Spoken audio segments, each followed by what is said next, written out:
voir si tu écoutes mes émissions comme tu me le dis tous les jours. Voilà.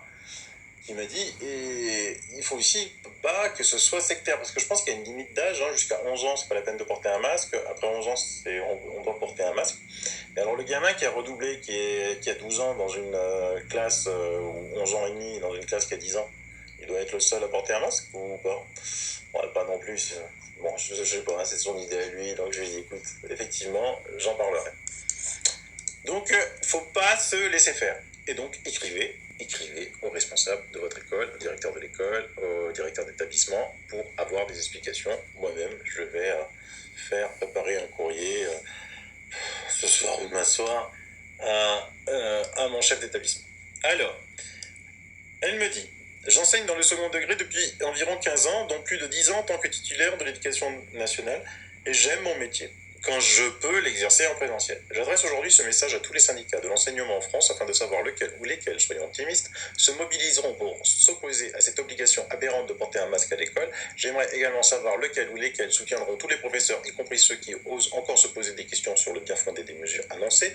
Je suis absolument outré de lire que des syndicats auraient demandé cette obligation du port du masque en permanence et tout aussi outré de ne voir nulle part que des syndicats défendent notre droit de respirer sans nous intoxiquer et de parler comme des êtres humains normaux.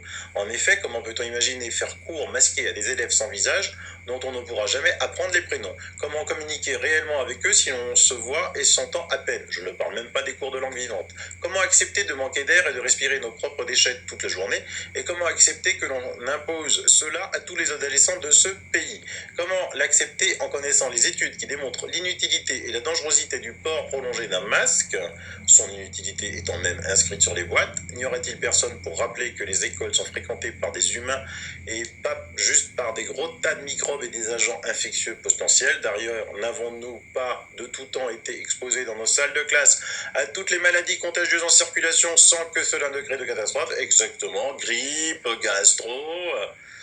Si, comme l'affirment de nombreux chercheurs et médecins très sérieux dans le monde entier, le port prolongé du masque est inutile et peut mettre en danger notre santé, n'est-ce pas là suffisant pour justifier un droit de retrait si on nous l'impose? J'ai l'habitude de ne recevoir aucune considération de la part de mon employeur, dont les représentants successifs imposent ce que bon leur semble, alors comme tous les collègues pour qui l'enseignement est une vraie vocation, je m'en accommode en faisant ce que je peux faire de mieux. Mon but est que mes élèves acquièrent une culture, des connaissances, des compétences sociales et un intérêt pour le monde qui les entoure. Cette fois-ci, ce même employeur porte atteinte comme jamais auparavant à notre liberté et à notre santé, sans compter qu'il nous expose à une délation sans borne. Et pour la première fois, je ne vois pas l'ombre d'une mobilisation contre ces exagérations.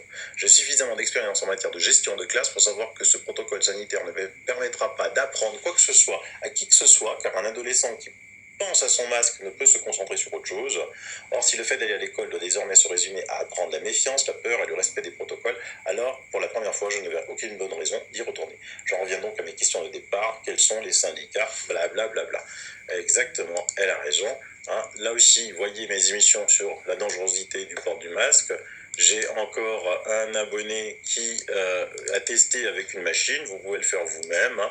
Donc, ces tests machines, effets sur la santé, l'air contient environ 0,04% de CO2. À partir d'une certaine concentration dans l'air, ce gaz s'avère dangereux, voire mortel. La valeur limite d'exposition est de 3% sur une durée de 15 minutes. Cette valeur ne doit jamais être dépassée. Au-delà, les effets sur la santé sont d'autant plus graves que la teneur en CO2 augmente. Et donc lui, avec sa machine, il a quand même calculé 2,98. Hein. On n'est pas très loin. Et pour les niveaux d'oxygène, ils sont à 17, alors qu'idéalement, il doit être entre 19,5 et 23,5.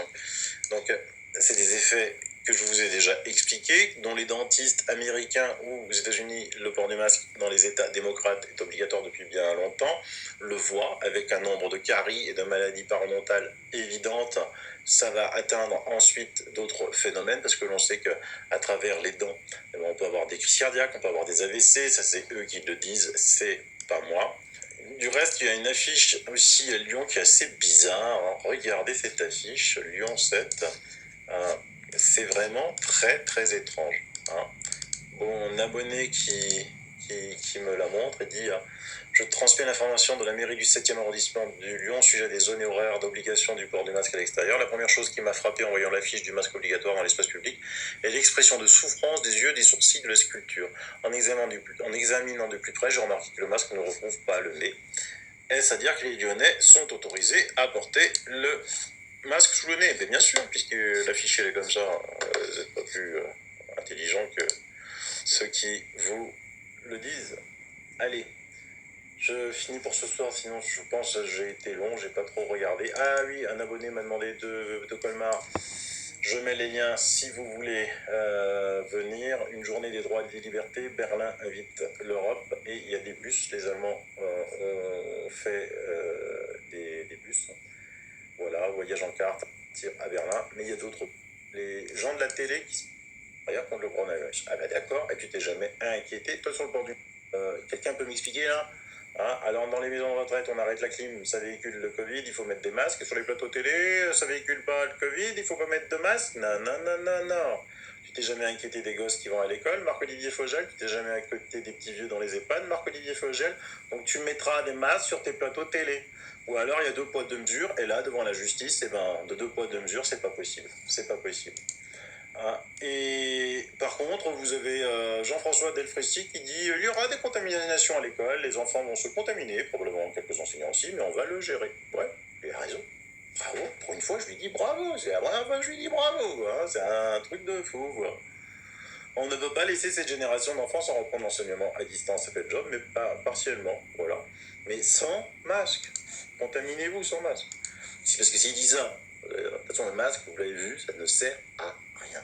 Il faut arrêter. Il a fait du plâtre. Il fait acheter les masques. Et ben, sur les masques, quand même assez étrange. Comme il a été très étrange, qui disait que il n'y avait pas besoin de, il n'y avait pas besoin de tests, il n'y avait pas besoin de masques. Et maintenant, ils disent qu'il faut des masques, qu'il faut des tests. Et personne ne relève ça. Il l'a dit, hein, Laurent Toubiana. Maintenant, on va écouter encore un professeur de l'IEHU de Marseille vous faire une annonce fracassante sur le gouvernement au mois de mars.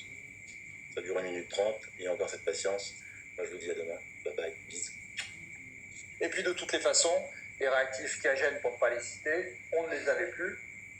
Et il fallait bien faire autrement. Donc, on a commencé à téléphoner à droite à gauche, à essayer d'acheter des réactifs ailleurs, et d'acheter également des automates. Mais on s'est aperçu très vite qu'en réalité, il y avait très très peu de réactifs disponibles et quasiment pas d'automates sur le marché.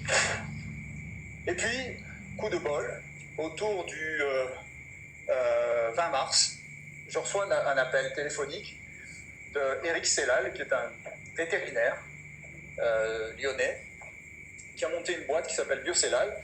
Et ce type qui est assez génial me dit, écoutez, voilà, nous on a, les vétérinaires, une capacité de diagnostic qui est importante. On est capable de faire 400 000 tests Covid là tout de suite.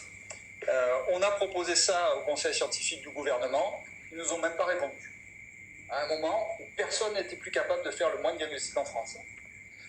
Ok, et donc il me dit, moi j'ai des réactifs, j'ai le livreur qui est dans la cour. Si vous voulez, si vous êtes partant, je vous mets les cartons dans le truc, vous les avez demain matin. Banco, on a pris, et Eric Sellal est venu quelques jours après pour voir comment ça fonctionnait. Et grâce à eux, on a pu quand même avoir de quoi tester 100 000 personnes, ce qui est quand même considérable. Et à un moment où finalement on s'est retrouvé, grâce à ça, quasiment les seuls en France à pouvoir faire du diagnostic au Covid.